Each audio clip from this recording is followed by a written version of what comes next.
নমস্কাৰ। আজি হৈছে আমাৰ 23 ছেপ্টেম্বৰ। আজি যিহেতু আমাৰ আৰম্ভণি হৈছে, ফিজিকেলৰ আৰম্ভণি হৈছে, তাৰ লগে লগে মই আজিৰ ডিটেইল আমি যিহেতু জনাইছোঁৱেই, সকলোকে আগৰ পৰাই মই কৈ আছিলোঁ যে বোথ ছাইড আমি প্ৰেক্টিছ কৰিব লাগিব, গ্ৰাউণ্ডত হওক বা ৰাস্তাত হওক, সকলোতে আমি প্ৰেক্টিছ কৰিব লাগিব, কাৰণ গৰম বহুত বেছি। ইয়াতে দেখিছে মই এতিয়া বৰ্তমান ঘামি আছোঁ, অসমতো ইয়াতকৈ বেছি গৰম। সেইটো কাৰণে মই আগতেই কৈছিলোঁ যে নিজকে প্ৰিপেয়াৰ কৰিব লাগিব প্ৰতিটো সময়ৰ কাৰণে। আজি অভাৰঅল মই কথাকেইটা কৈ আছোঁ, অকণমান সময় ল'ম, 5 মিনিট সময় তোমালোকে দিয়া। এতিয়া কথাটো হ'ল কি, যেতিয়া আৰম্ভণি আমাৰ 5টা বজাত দিয়া আছে বা 6টা বজাত দিয়া আছে, 8:30, 8টামান বাজিছে। আজি হয়তো প্ৰথম দিনৰ কাৰণে বেছি লেট হ'ব পাৰে। অহাকালিৰ পৰা তেওঁলোকে যিহেতু টেম্পাৰেচাৰটো গমেই পাইছে, গৰমটো গমেই পাইছে, আগতীয়া কৰিব বুলি আমি আশা ৰাখিছোঁ। যদি সোনকালে হৈ যায়, মই মোৰ নিজৰ ৰানিঙৰ কথা যদি কওঁ, আমি 6:30মান বজাত ৰানিং কৰিছিলোঁ, 7টা বজাৰ আগে আমাৰ হৈ গৈছিলে। সেই হিচাপত খুব ধুনীয়া টাইমিং আছিলে। তেতিয়াও সেই জুলাই আগষ্ট মহিনাই আছিলে, এতিয়াতো ছেপ্টেম্বৰ মাহ। তেতিয়া অলপ গৰমটো কম আছিলে, ইমান গৰম নাছিলে। আৰু তেতিয়া আমাৰ ডিফুত যিহেতু আছিলে, পাহাৰীয়া ৰাস্তা আপডাউন, খুব ধুনীয়া নৰ্মেল আমি পাছ কৰিছিলোঁ। আৰু সেই ফিজিকেলৰ ৰিপৰ্ট যেতিয়া মই যোৱা আজি 4-5টামান ভিডিঅ'ৰ আগত যেতিয়া আমি জনাইছিলোঁ যে মোটামুটি আমাৰ 70টাৰ ভিতৰত 30ৰ পৰা 35টামান পাছ কৰিছে, অল ক্লিয়াৰ কৰি। এতিয়া সেই কথাটো কোৱাৰ লগে লগে বহুতে প্ৰশ্নও কৰিছিল যে আগৰ নিচিনা নহয়, এইবাৰ বহুত বেছি ল'ৰা পাছ কৰিব।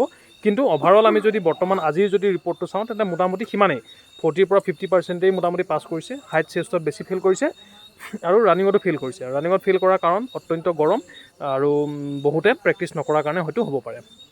এতিয়া 9 মাইলৰ যদি কথা ক'বলৈ যাওঁ, 9 মাইলত আমাৰ ৰাস্তাত ৰানিং দিছে। ৰাস্তাত ৰানিং দিয়াৰ পিছত এজন ল'ৰাৰ অকণ ভৰি প্ৰব্লেম আছিল বুলি মোক জনাইছে। তাৰ মাৰ্ক 90 আছিলে। 90 মাৰ্ক থকাৰ পিছতো তেওঁ ফিজিকেল বেয়া কৰিলে, ফেইল কৰিলে। আৰু এজন ল'ৰা আমি শিলচৰৰ যিটো আছাম ৰাইফলে হয়, সেই আছাম ৰাইফলৰ কেম্পত এজন ল'ৰাৰ 105 নম্বৰ আছিলে, EWS কেটেগৰী, তেওঁ ফেইল কৰিলে। তাৰপিছত আমি যোৰহাটৰ যদি আছাম ৰাইফল চাওঁ, তাতো 2 এজন ফেইল কৰিছে। সেই মোটামুটি বহুতকেইটা জেগাত ফেইল কৰিছে। কোনোবাই হাইটতো ফেইল কৰিছে, কাৰোবাৰ এজনৰ হাইট আছিলে তথাপিও তেওঁক ফেইল কৰাই দিছে। মই কৈছোঁ যিসকলৰ হাইট আছে তেওঁলোকে কোৰ্ট কেছ কৰিলে পিছত আকৌ সম্ভাৱনা আছে। কিন্তু চেষ্টত ফেইল কৰিলে সেইটো কি হয় নাজানো, কাৰণ যোৱা বছৰৰ চেষ্টত আমি তেনেকুৱা কেণ্ডিডেট পোৱা নাই। এতিয়া কথাটো হ'ল কি, আমি নেক্সট যিসকলৰ আছে তেওঁলোকে আমি কেনেকৈ প্ৰিপাৰেশ্যন কৰা উচিত বা আমি কেনেকৈ নিজকে সাজু কৰি যোৱা উচিত। প্ৰথম কথা, আমি নিজকে প্ৰস্তুত কৰিব লাগিব প্ৰতিটো যিটো আমাৰ টেম্পাৰেচাৰ, প্ৰতিটো টেম্পাৰেচাৰৰ কাৰণে। এতিয়া মৰ্ণিং টেম্পাৰেচাৰটো বেলেগ থাকিব, 22, 23 বা 25 বা 30ৰ ওচৰে থাকিব। আৰু যদি দুপৰীয়া হৈ যায়, 9টা 10টা যদি বাজি যায়, এতিয়া গৰমটো আমাৰ 9টা 10টাতে বহুত বেছি হৈ গৈছে। আজি যোৰহাটত বৰষুণ পৰিছে, হয়তো বতৰ আৰু ঠাণ্ডা হ'বও পাৰে। এতিয়া বতৰৰ কথা আমি যিহেতু ক'ব নোৱাৰি, বেছি বৰষুণ হ'লেও আমাৰ কাৰণে বেয়া, বেছি ৰ'দ হ'লেও আমাৰ কাৰণে বেয়া। বেছি বৰষুণ যদি হৈ যায়, যদি ফিল্ডত দিয়াখিনি বোকা হৈ যাব, তেওঁলোকে ফেইল কৰিব। আৰু যদি বেছি ৰ'দ দি দিয়ে, তেন্তে ৰ'দত ৰানিং কৰাৰ কাৰণে বহুত বেছি গৰম। এতিয়া সমস্যাটো আমাৰ প্ৰতিটো ফালেই আছে। কিন্তু যদি ৰানিংটো নৱেম্বৰ মানত হ'লহেঁতেন, মোৰ মতে খুব ধুনীয়া হ'লহেঁতেন। নৱেম্বৰত যদি ৰানিং হ'ল খুব ধুনীয়া হয়, আৰু তেতিয়া ঠাণ্ডাত খুব ধুনীয়া ৰানিং কৰিবৰ কাৰণে। কিন্তু এতিয়া গৰম, বহুত বেছি গৰম। আৰু যিসকলে ৰানিং কৰে তেওঁলোকে গমেই পায়, যেতিয়া আমাৰ বডি হিট হৈ যায়, এনেকুৱা গৰম লাগে যে মানে এতিয়া জুই জ্বলি যাব নিচিনা লাগে। যেতিয়া আমি জোতা পিন্ধি ৰানিং কৰোঁ, জোতা পূৰা হিট হৈ যায়। সেইটো কাৰণে মই কৈছোঁ কটনৰ মোজা তোমালোকে ইউজ কৰিবা। গৰম বহুত বেছি, গৰমৰ কাৰণে বহুত ল'ৰা ফেইল কৰিব, মই সেইটো কৈছোঁ। 10% যদি ফেইল কৰাৰ যদি পাৰ্চেণ্টেজ আমি 100% ধৰোঁ, 10% ল'ৰা গৰমৰ কাৰণে ফেইল কৰিব। বাকীখিনি হয়তো কাৰোবাৰ প্ৰেক্টিছ নাই, কাৰোবাৰ ভৰি বিষ হ'ব পাৰে, কাৰোবাৰ হাৰ্ডি বিষ হ'ব পাৰে, কাৰোবাৰ জইনত পেইন হ'ব পাৰে, সেইটো যিকোনো সমস্যা হ'ব পাৰে, সেইটো কাৰণে ফেইল কৰিছে।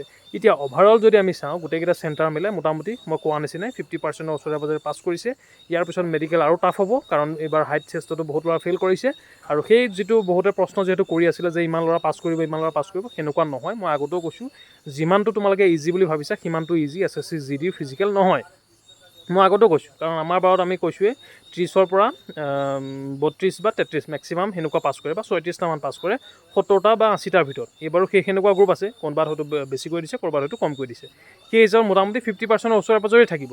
এতিয়া 50% বুলি কওঁতে তোমালোকে গমেই পাইছা, যদি 8জন ল'ৰা আছে তেন্তে 4জন ল'ৰা হৈ যাব, 1 বা 2জন ল'ৰা এবচেণ্ট থাকিব। এতিয়া 4জনৰ যদি আমি 2জন এবচেণ্ট ধৰোঁ, 2জন নধৰোঁ বা 1জন যদি এবচেণ্ট ধৰোঁ, 7জন যদি ল'ৰা থাকে, 7জনৰ হাতত যদি 3জন বা 4জন যদি ফেইল কৰি দিয়ে, তেন্তে 3জনৰ পৰা 4জন তোমাৰ এটা পষ্টৰ এগেইনষ্টত থাকিব। আৰু মেডিকেলত যেতিয়া 2জন ল'ৰা ছাটাই হৈ যাব, তেতিয়া মাত্ৰ 2জন ল'ৰা থাকিব।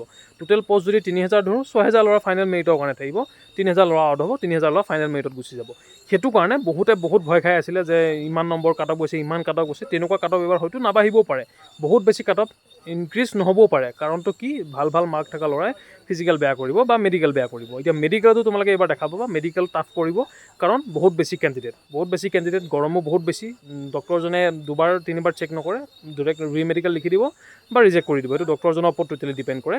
সেইটো কাৰণে আমি ভয় কৰাৰ দৰকাৰ নাই। যদি তুমি ফিজিকেলি ফিট আছা, যদি তুমি মেডিকেলি ফিট আছা, তেন্তে তোমাক আনফিট কেতিয়াও কৰিব নোৱাৰে। নোৱাৰে সেইটো কথা আকৌ বহুতে প্ৰশ্ন কৰে দাদা মোৰ এইটো সমস্যা যদি তুমি প্ৰপাৰ এজন ফিট কেণ্ডিডেট হয় তোমাক কোনো কাৰণতে ফেইল কৰাব নোৱাৰে এতিয়া মই ফিট আছোঁ মই নিজে গম পাওঁ যে মোৰ সকলো ঠিকে থাকে আছে তেতিয়া তোমাক ফেইল কৰাৰ কোনো কাৰণেই নাই তুমি কনফিডেঞ্চত থাকিবা যদি কাৰোবাৰ বেমাৰ আছে সি বেচেৰা ভয়কৈ থাকিব ডক্টৰজনে দেখাৰ লগে লগে কাৰণ তেওঁ ৰিক্ৰুটমেণ্ট বৰ্ডৰে মানুহ যিজন ডক্টৰ থাকিব তেওঁ এক্সপাৰ্টৰ এক্সপাৰ্ট তেওঁ দেখাৰ লগে লগে তোমাৰ হাতত চোৱাৰ লগে লগে গম পাই যাব যে তোমাৰ কি অসুবিধা আছে সেইটো কাৰণে তেওঁক আমি ফাঁকি দিব নোৱাৰোঁ ডক্টৰক আমি কেতিয়াও ফাঁকি দিব নোৱাৰোঁ কাৰণ তেওঁ আজি বহু বছৰৰ পৰা সেইটো কামেই কৰি আছে ৰিক্ৰুটমেণ্ট বৰ্ডৰ ডক্টৰ বেলেগকৈ থাকে সেইটো কাৰণে কথা কৈছোঁ যদি তুমি প্ৰপাৰ ফিট আছা তেন্তে তোমাক কোনো আউট কৰিব নোৱাৰে কোনো তোমাক ফেইল কৰাই দিব নোৱাৰে সেইটো প্ৰথম কথা ফিজিকেলৰ কথাটো হৈছে নিজৰ কেপাচিটিৰ বলত কথা PST PET তাত লিখাই আছে ফিজিকেল ইফিচিয়েঞ্চি ফিজিকেল ষ্টেণ্ডাৰ্ডটো হৈছে তোমাৰ হাইটটো হৈছে নে তোমাৰ চেষ্টটো হৈছে নে ইফিচিয়েঞ্চি হৈছে তুমি সেইটো কেপেবল হয় নে নহয় ইমানখিনি ৰানিং তুমি পাছ কৰিব পাৰিবা নে নোৱাৰা সেইটোৱে কথা মোটামুটি সেইখিনি কথা ধ্যান ৰাখিলে তোমালোকে পাছ কৰিব পাৰিবা বহুত বেছি ভয় খোৱাৰ দৰকাৰ নাই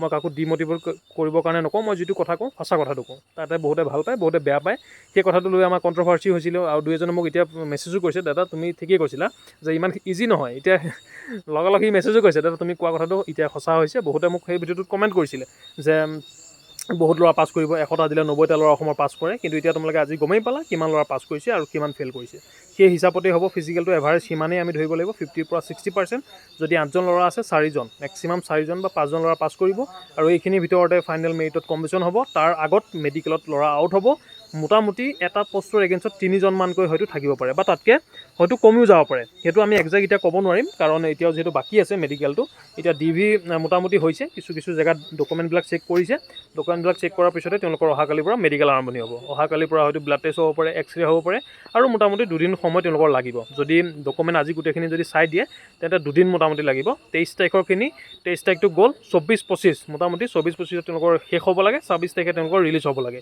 হয়তো তাতকৈ আগতেও হ'ব পাৰে এইটো আমি এতিয়া ক'ব নোৱাৰিম অহাকালিৰ পৰা যেতিয়া আহিব আমি নিশ্চয়কৈ তোমালোকক জনাম আৰু সবিশেষ জনাবলৈ আমি চেষ্টা কৰি আছোঁ আজি মেক্সিমাম ভিডিঅ' বনাই দিছোঁ মই কাইলৈ পৰা ভিডিঅ' বনাব পাৰিব পাৰোঁ নোৱাৰিব পাৰোঁ সময়ৰ লগত কথা যেতিয়া আমি সময় পাম নিশ্চয়কৈ সকলোকে জনাই থাকিম মই খালি আপ টু ডেট তোমালোকক জনাই ৰাখিছোঁ কাৰণ আপ টু ডেট নিউজটো পোৱাৰ লগে লগে তুমি কনফিডেঞ্চ পোৱা যায় এতিয়া 9 মাইলত আমি গম পাইছোঁ যে ৰাস্তাত দিছে বা এইটো চেণ্টাৰত আমি গম পাইছোঁ গ্ৰাউণ্ডত দিছে বা কিমিনত দেখিছোঁ আমি কিমান 13 পাক নে কিমান পাক দিছে মই ভিডিঅ' দি দিছোঁ সেই ভিডিঅ'বিলাক তোমালোকে চাবা যিখন গ্ৰাউণ্ডৰ যিটো ৰিপৰ্ট আহিছে সেই হিচাপত মই দিছোঁ যিসকল কেণ্ডিডেটে আমাক জনাইছে ইয়াত আকৌ বহুতে প্ৰশ্নও কৰিব পাৰে যে মই নিজৰ মতে কৈছোঁ নিজৰ মতে কোৱা নাই যিসকল কেণ্ডিডেট গৈছে তেওঁলোকে মোক ৰিজাল্টবিলাক জনাইছে তাৰপিছতহে মই তোমালোকক জনাইছোঁ সেইটো কাৰণে ইয়াতে কোনো সন্দেহ কৰিবলগীয়া নাই তোমালোকেই মোক জনাবা মই তোমালোককে জনাম তাতে এতিয়া আৰু বেলেগ চিন্তা কৰিবলগীয়া হেৰি কৰিবলগীয়া কথা নাই নিজকে প্ৰিপেয়াৰ কৰা নিজকে সাজু কৰা যেনেকুৱাই যি পৰিস্থিতি নহওক তুমি পাছ কৰি আহিব লাগিব মনত সেইটো বিশ্বাস ৰাখিবা যে মই পাছ কৰিম ভয় খোৱাৰ কোনো দৰকাৰ নাই যদি তোমাৰ কেপাচিটি আছে তুমি আৰামছে পাছ কৰিবা ৰৈ নাযাবা বহুত ল'ৰা কি হয় ভাগৰ লগাৰ লগে লগে বুকুখন বেছি ধপধপ কৰাৰ লগে লগে বহুতে ৰৈ দিয়ে ৰৈ নিদিবা লাহে লাহে হ'লেও গৈ থাকিবা তুমি পাছ কৰি যাবা